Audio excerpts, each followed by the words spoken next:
విత్తనాలు వేసాం కదా, నడు త్వరగా వెళ్ళాలి. ఎవరు మామ వీళ్ళు సీకట్లో ఒంటరిగా ఉంటారు? అవును, ఏందో అడుగు. ఏమైనాది సార్? అది కార్ రిపేర్ అయింది. ఇక్కడ దగ్గరలో మెకానిక్ ఎవరైనా ఉన్నారా? అయ్యో, మెకానిక్? ఈ టైంలో షాపులు ఉండవు కదా. పక్క ఊరిలో నాకు తెలిసిన మెకానిక్ ఉన్నాడు, మీరు రండి ఇద్దరం పోయిద్దాం. ఆ, వద్దు విజయ్.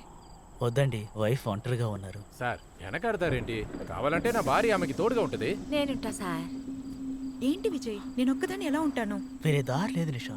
10 నిమిషాలు నేను వచ్చేస్తాను. సార్. నువ్వు సేఫ్గా ఉండు. తొందరగా రండి సార్, వర్షం పడేలా ఉంది. ఆ, వచ్చేస్తాను. త్వరగా వచ్చి. ఆ, ఏయ్, భద్రంగా చూసుకో. అట్నే మామా.